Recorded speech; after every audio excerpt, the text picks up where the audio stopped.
So good afternoon, everyone, and welcome to the American Floral Endowment's Grow Pro webinar series. I am your moderator, Dr. Melinda Knuth. I am an assistant professor at North Carolina State University investigating consumer attitudes and behaviors for edible and ornamental horticulture crops. Today's session is on nutrition in floriculture crops. On behalf of the endowment, I'm excited to be a part of AFE's Grow Pro webinar series that features a new topic each month presented by an industry expert. The webinars are free to everyone, thanks to the generous support of AFE sponsors. This session is sponsored by J.R. Peters. J.R. Peters develops and manufactures scientifically proven products and provides technical support to help growers of all types to be successful. If you'd like to learn more about our sponsors, or if you are a supplier and interested in becoming a sponsor for a topic, you can find that information on AFE's website at endowment.org/growpro. Today's session will be presented live by Dr. Garrett Owens. After the presentation, we will have a question and answer. Please feel free to submit your questions through the Q&A feature or the chat at any time. We'll answer as many as we can before the end of the hour. Unanswered questions may be answered through a separate email exchange. This session will be recorded and will be shared through AFE's YouTube account. Through YouTube's accessible features, you can access closed captions in other languages. To get us started, I'd like to share a bit about today's expert speaker, Dr. Garrett Owens. For 10 years, Garrett owned and operated Owens Greenhouse and Nursery located in North Carolina. During his PhD education, Garrett was a research technician for Purdue Floriculture Research and Extension Program. In 2020, he became an assistant extension professor in greenhouse and controlled environment horticulture at the University of Kentucky. His responsibilities are in floriculture and hydroponic food crop production.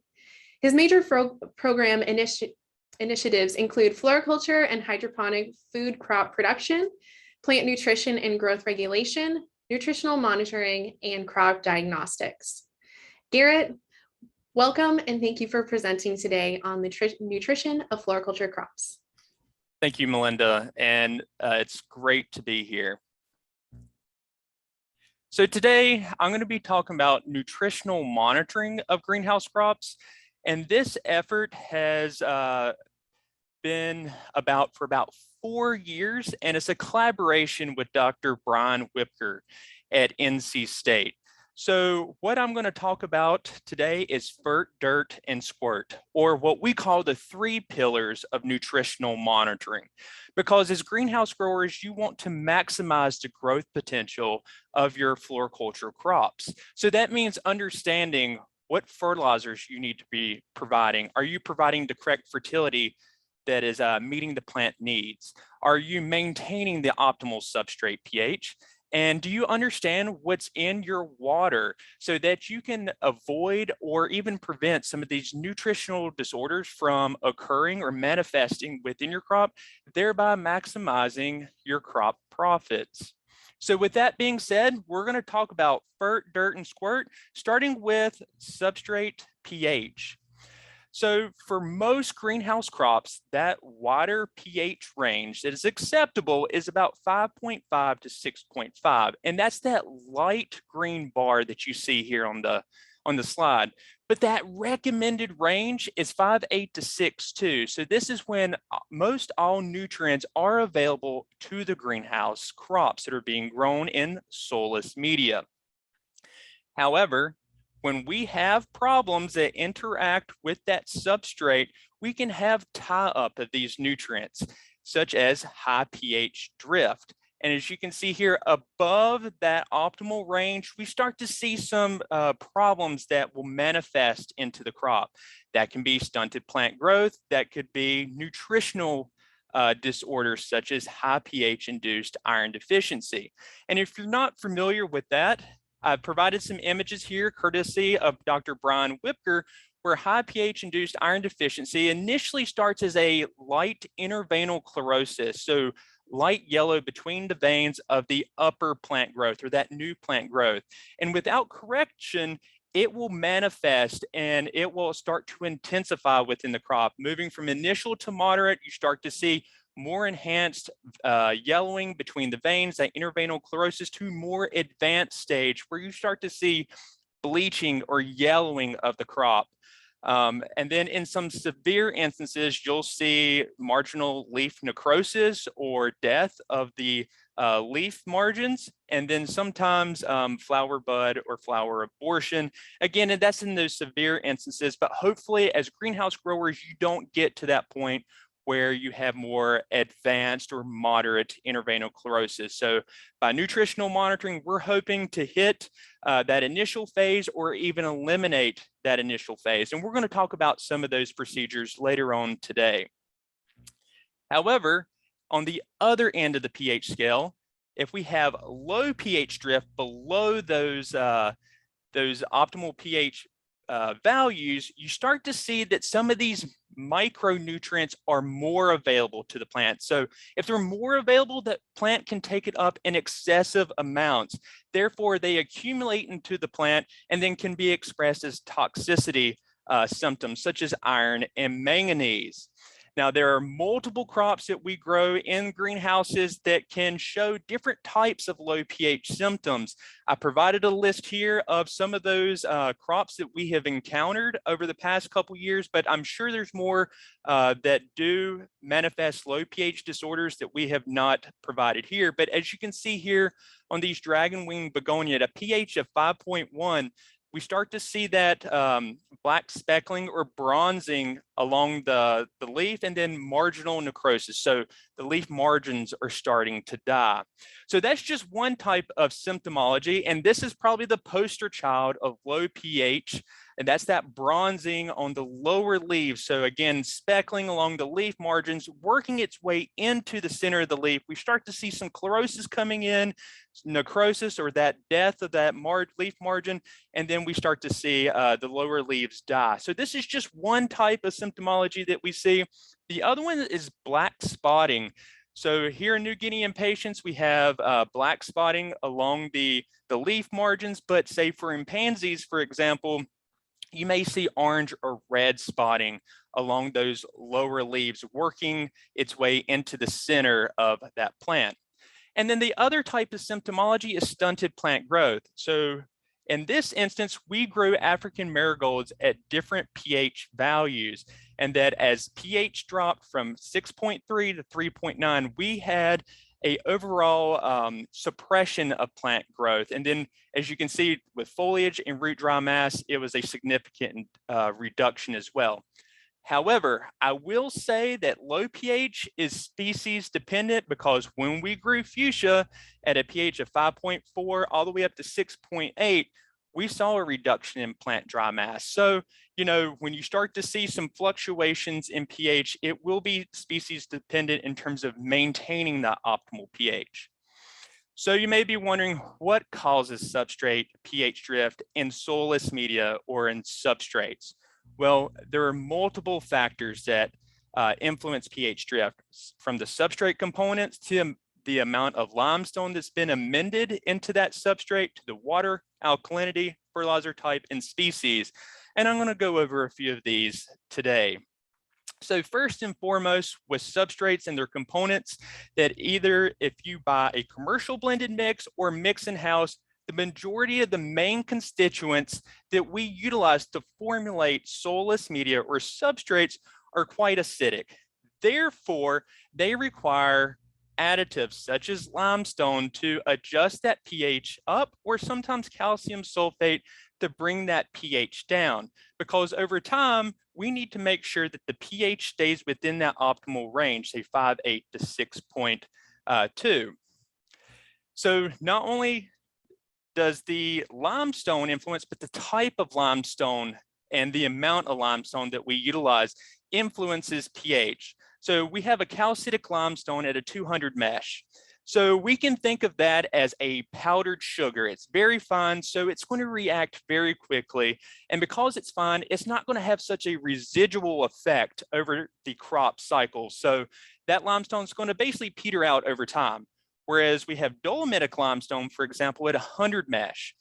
That's a larger particle size, so it's not going to dissolve as quickly, and you're going to have a more lasting residual effect. throughout the crop production cycle. So most times we mix, calcitic limestone, dolomitic limestone, and even hydrated limestone together to create the perfect, basically, concoction to make sure that we have enough pH adjustment to get through the crop cycle.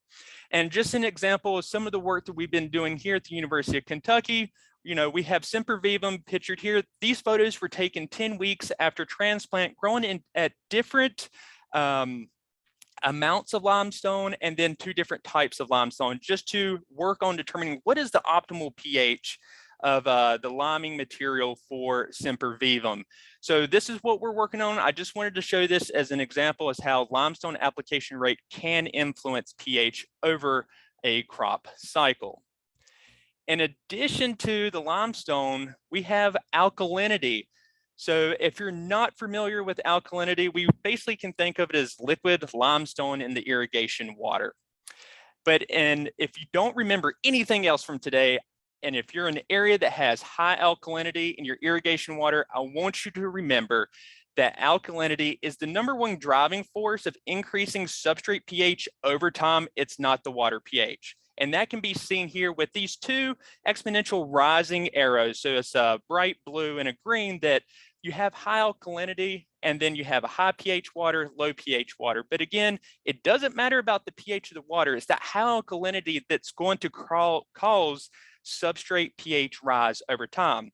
So essentially, when you're irrigating without neutralizing the irrigation water alkalinity, those bicarbonates and the carbonates that are in that water are going to react with the fertilizer and substrate acidity, and that's going to produce a carbonic acid. Because of that reaction, the hydrogen ions are consumed, therefore causing pH rise over time. So that's why it's important to understand what the alkalinity is in your irrigation water, making sure that you can implement a program in which helps you manage the alkalinity so that you don't have pH rise over time. So what I first and foremost always tell growers is make sure that you perform a water sample. Send it to regulatory services at your university, or even a analytical lab, so that you can not only determine what the pH of your water is or the alkalinity, but also go ahead and get a full nutrient profile to make sure that you are matching your fertility program with your water source.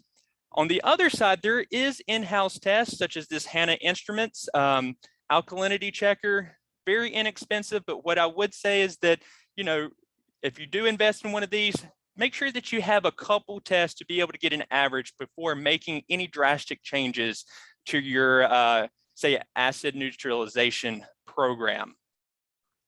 And then finally, understanding the fertilizer bag. That is important when determining if it's acidic or basic, and that can be found under the guaranteed analysis labels, such as what we have here on this Jack's Professional 2010-20 general purpose fertilizer. So you can see that the CCE, or the calcium carbonate equivalent, basically tells you what is the potential acidity or basicity of that fertilizer. So once you understand that, is this fertilizer a good match for your water quality? Are you providing the optimal nutrients that will meet the needs of your plants? And then being able to understand and read that fertilizer bag. Are you mixing the fertilizer at the correct concentration that you plan to inject into your irrigation system? And then double checking that with the EC values on the bag. These are very helpful in determining if you are providing the correct fertilizer to the plants, or if you have an injector problem. So just taking a little bit of time to understanding the fertilizer bag will go a long ways in terms of making sure that you are providing the correct fertility to the plant.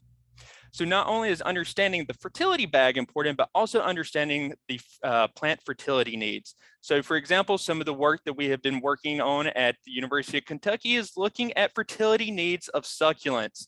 So as you can see here with this kalanchoe, as we provided more fertility, we had a greater plant growth response up to the maximum. And I'm not going to reveal what that maximum is. That will be for a later date. But what we found here is that we were maximizing plant growth between 100 and 200 parts per million nitrogen with an EC value of 0.9 to 1.8. But above that, that's where we start to see a detrimental effect. And most often when you're providing too much fertilizer, you're just wasting it. You're putting that plant into a more luxurious amount of growth, which may cause you to have to provide a plant growth regulator or change some other kind of cultural aspect. So by understanding the fertility needs of your crop, you can also mitigate the fertility waste and be more stewards to the environment. So it's important to understand what the fertility needs of your crop are. However, if you are providing too much, we start to see some electrical conductivity, or EC. This is also referred to as soluble salts. We start to see some issues occur in terms of the crop growth and development. That could be stunted plant growth, lower leaf necrosis, and root necrosis. And if you remember, some of these symptoms sound very similar to those related to low and high pH. And again, with low EC, stunted plant growth, lower leaf yellowing, purpling, and lower leaf necrosis. Again, these symptoms sound very similar to those related to high EC, low pH, high pH. So without implementing a nutritional monitoring program, you have no idea if you're actually observing a nutritional response, or are you seeing something related to a more biological or a different abiotic factor. So just being able to perform some in-house testing will help you make sure that you are providing what the plants needs.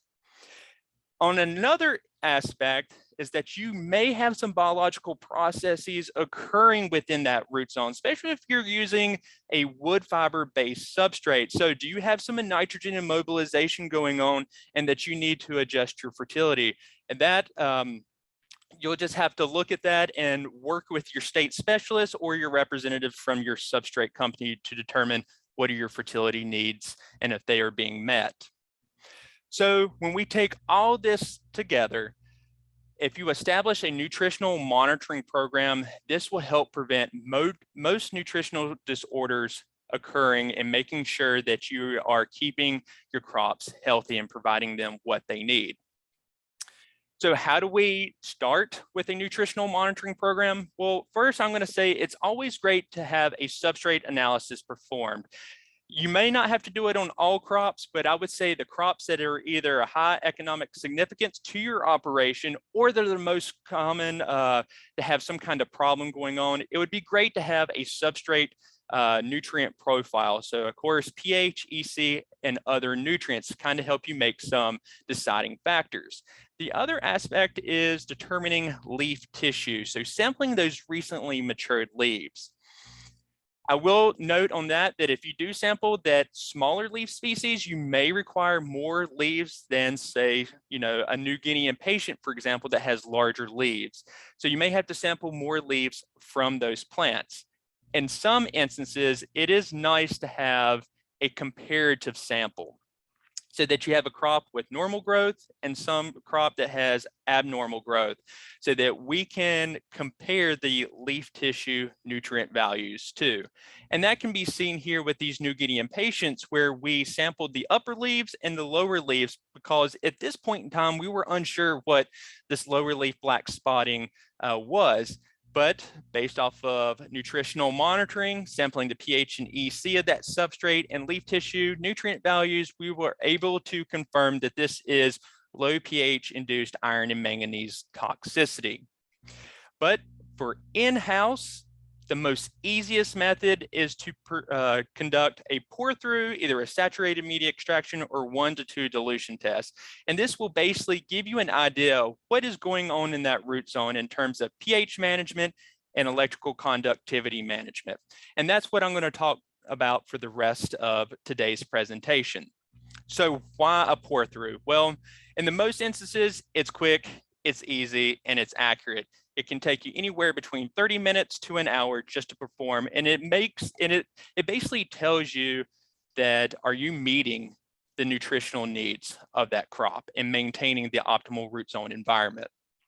So before you even start with a pour through, there's a couple items that you need to collect, and that can be a combined or separate pH and EC meters.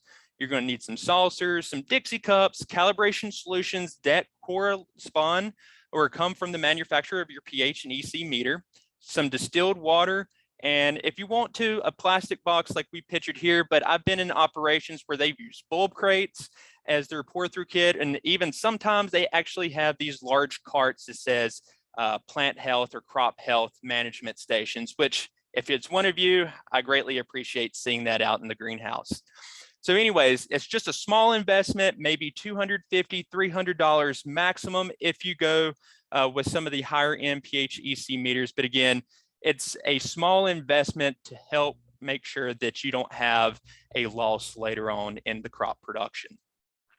So in terms of the pour through, there's 8 easy steps. I'm going to go through those with you today, but I'm also going to direct you to some resources with the support of the American Floral Endowment that we were able to create. So for example, we're just going to talk about sampling a 6-inch container. And what you want to do is go out and irrigate your crop. So irrigate that plant or those couple of plants to container capacity using either the clear water or fertilizer solution that you have planned to irrigate with that day. So basically you want to irrigate to container capacity, and that means basically saturating that substrate until you start to see that nutrient solution drain from the bottom of that container. At that point, you have brought that container up to container capacity, and you're going to have to wait about 30 minutes to an hour. So instead of just waiting there, wasting time, because, you know, time is money, use that time to calibrate your pH and EC meter. So during that 30 minutes to an hour, you can calibrate that pH EC meter using the solutions that come with your meter. Or if you don't take good care of your meter, use that time wisely and go ahead and clean and calibrate that probe. You know, clean it off, make sure that you're getting accurate measurements, because I will say your results are only as accurate as your last calibration. And also if that, that probe is still good. So take time to do some pH meter maintenance and then calibrate it.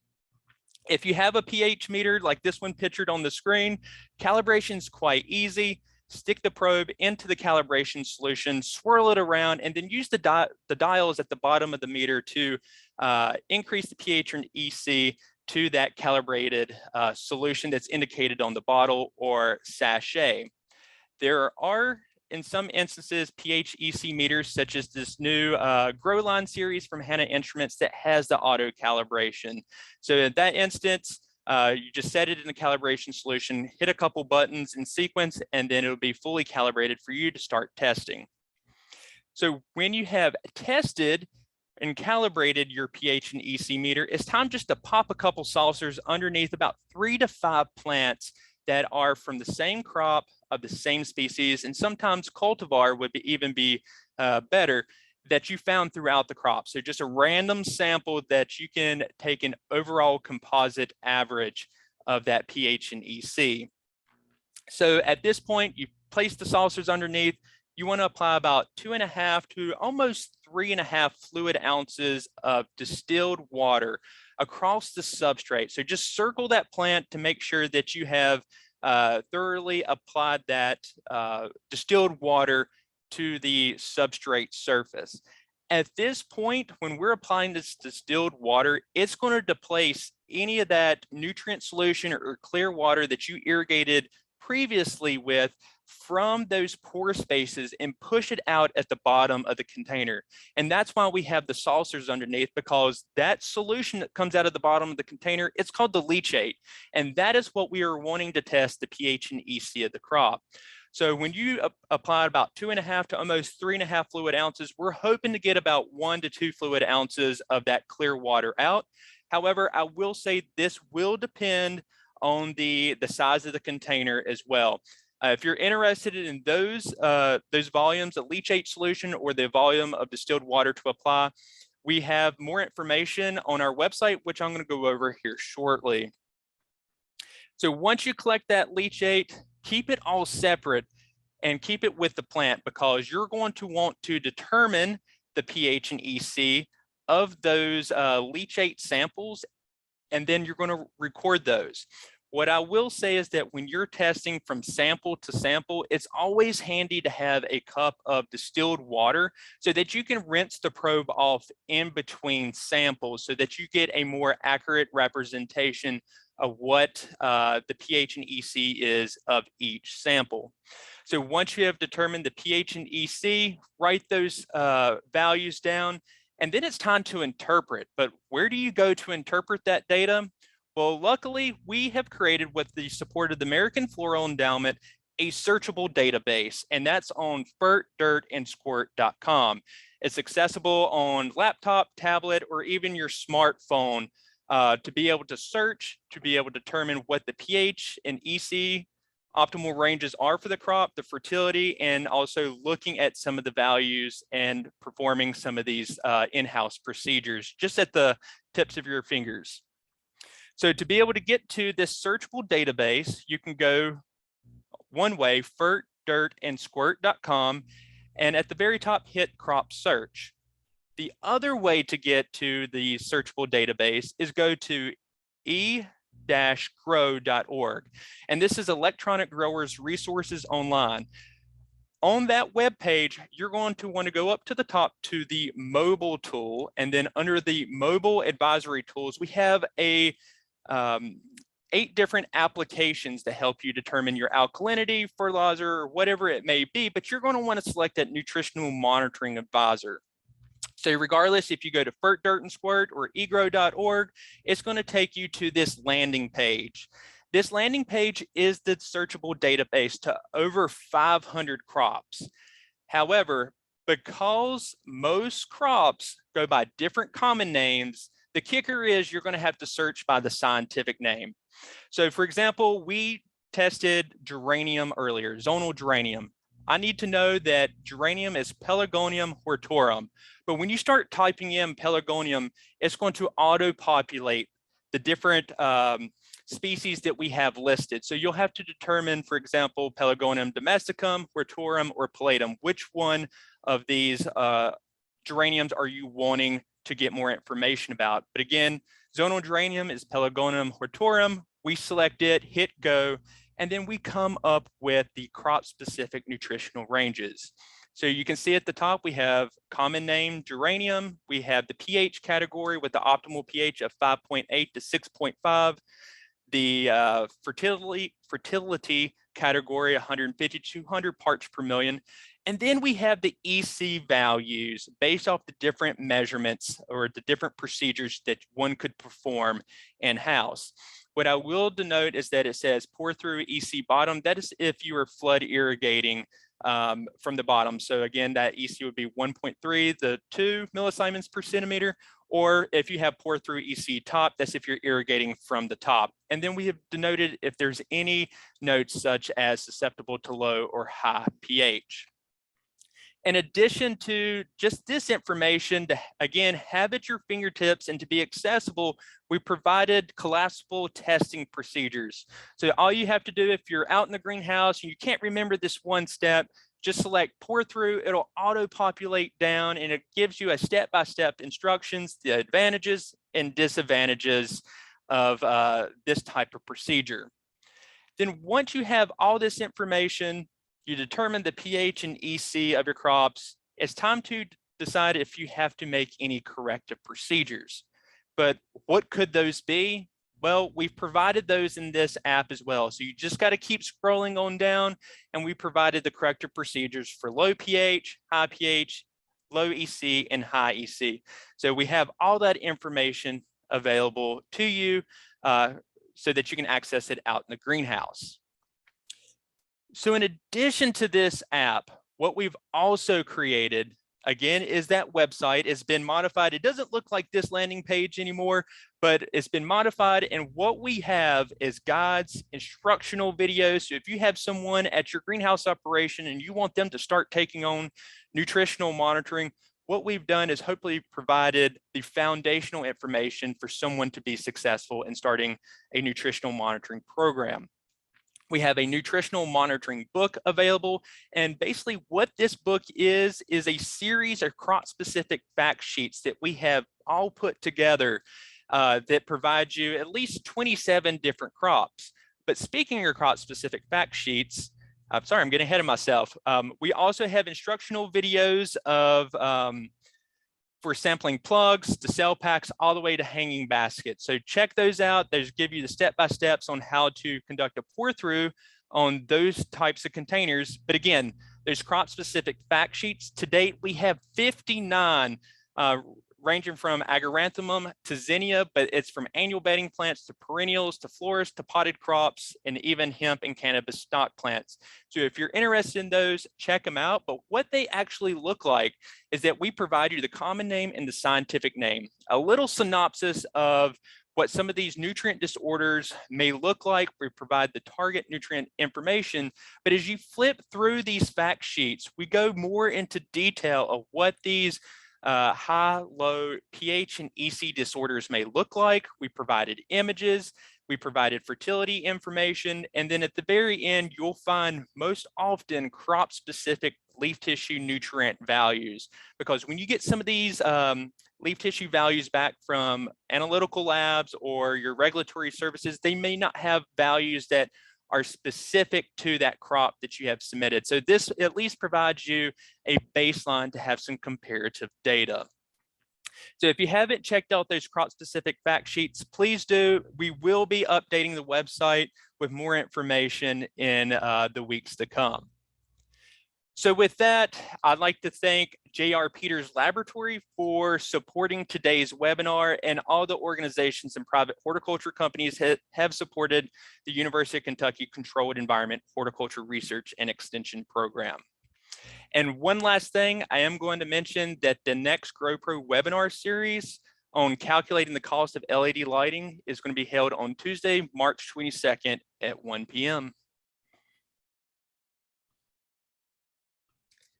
All right, awesome. Well, we have a series of questions for you, Garrett, so we'll start in on those.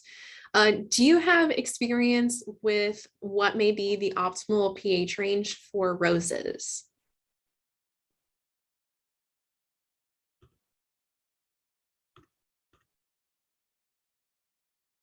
Oh, Garrett, you're muted.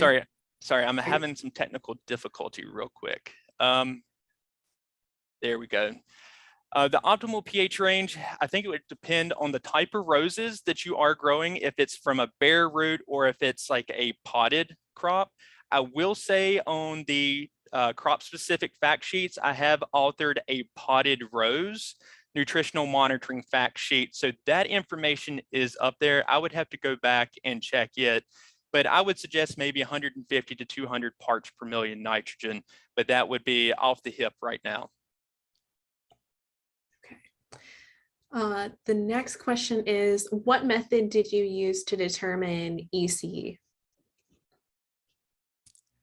And I assume this would be going back to the Kalanchoe slide then?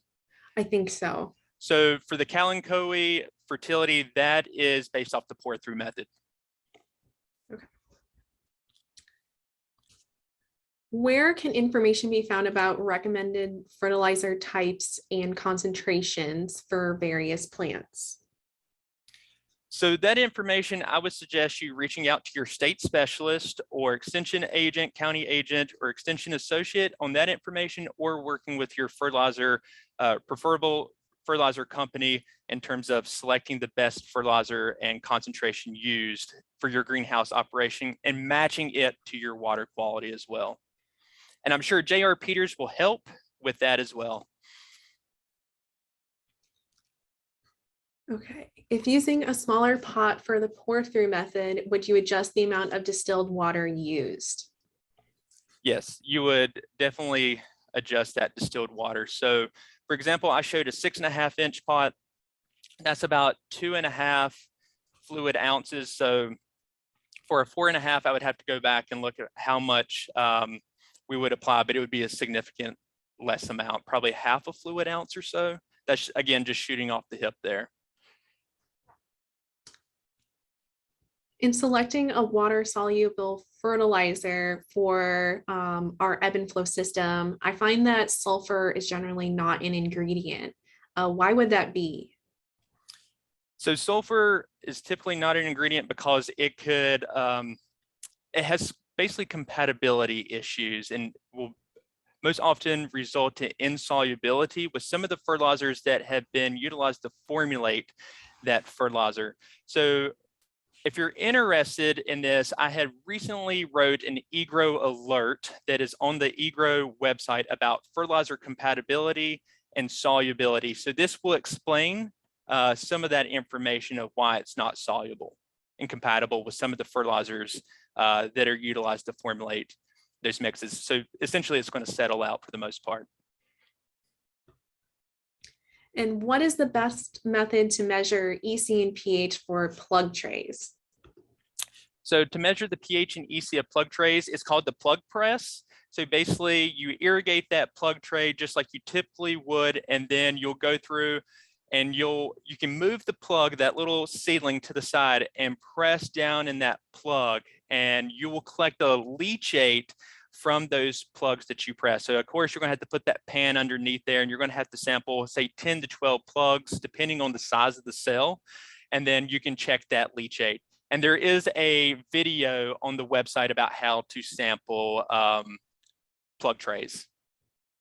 On your Fert, Dirt, and Squirt website? On the Fert, Dirt, and Squirt website. Awesome. Yep. Okay.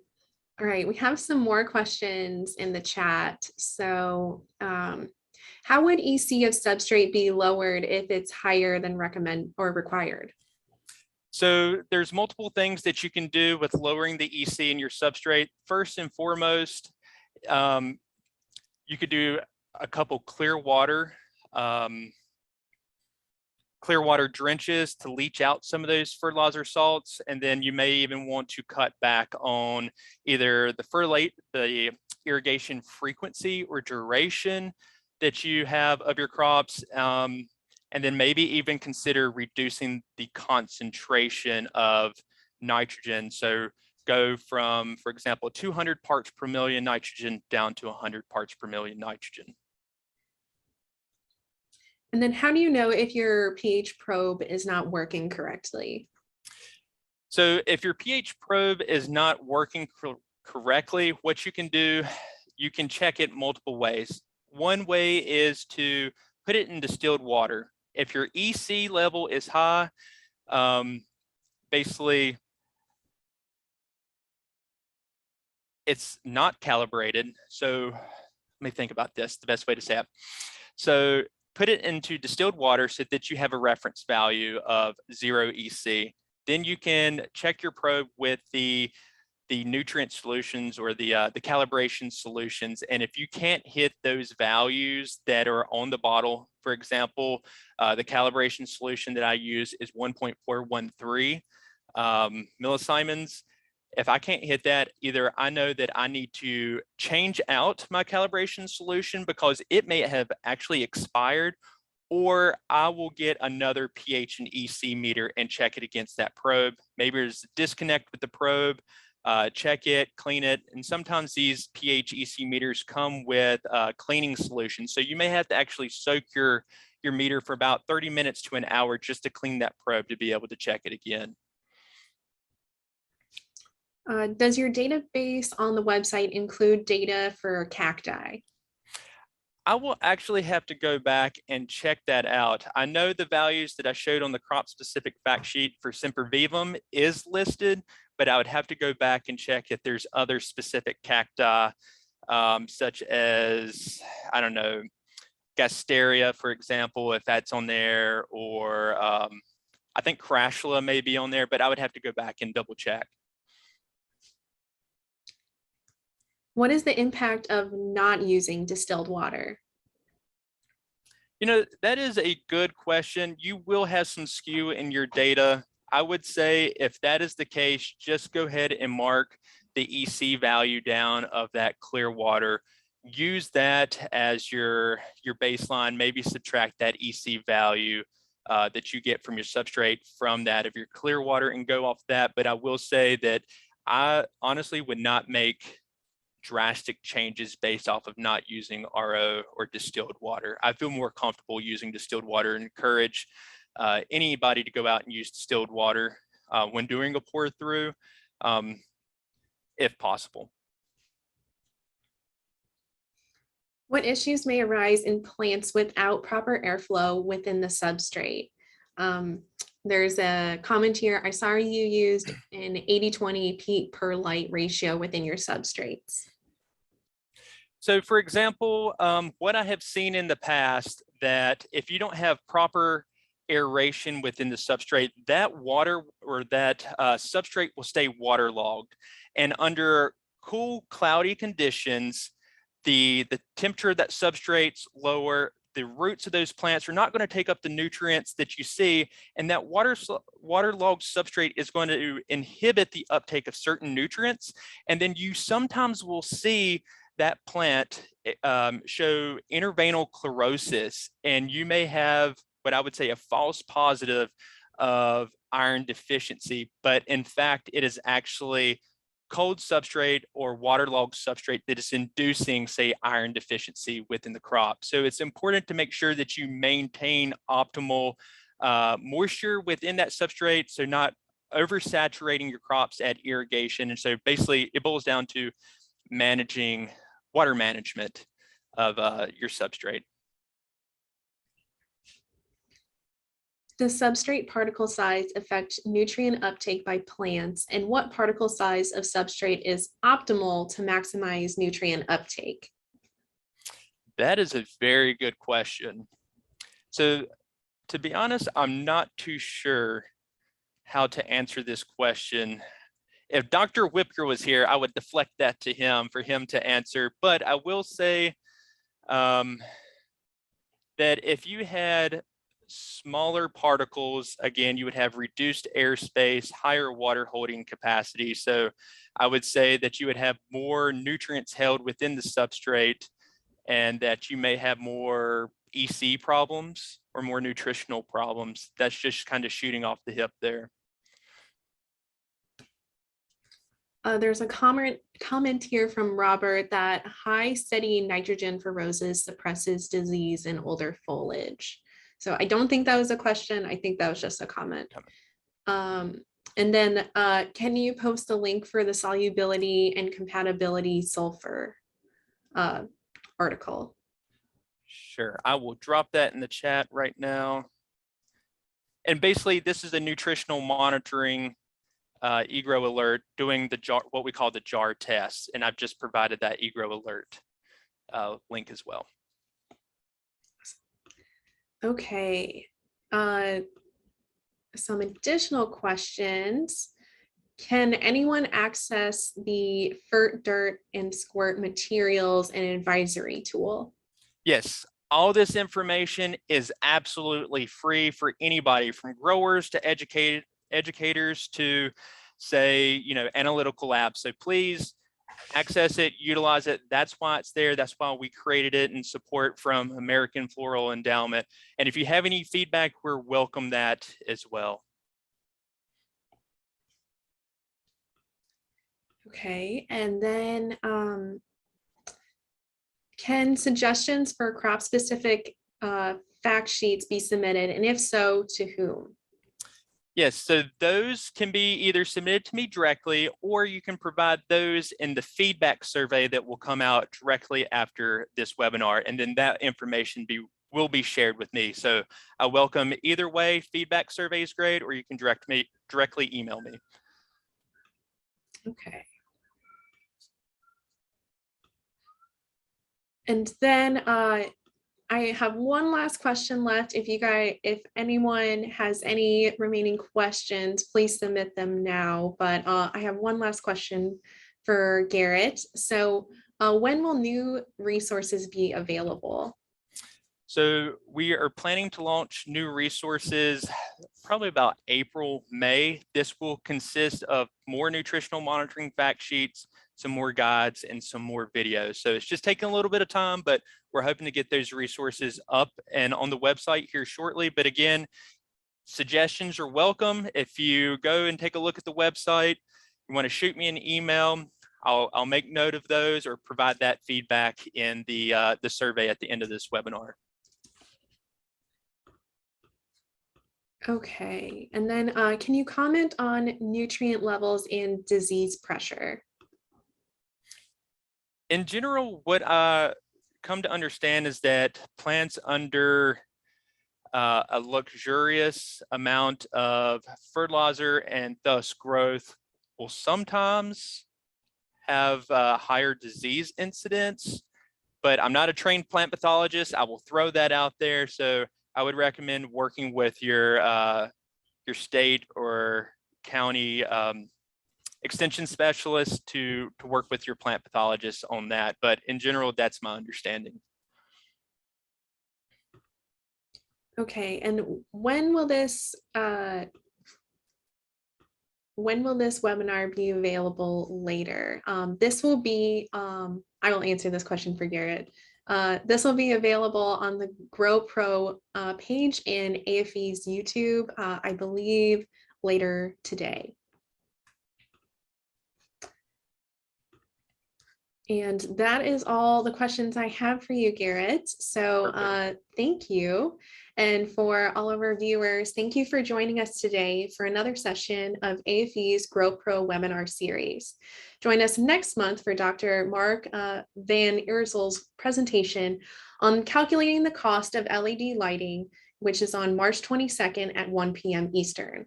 You can register at endowment.org/growpro.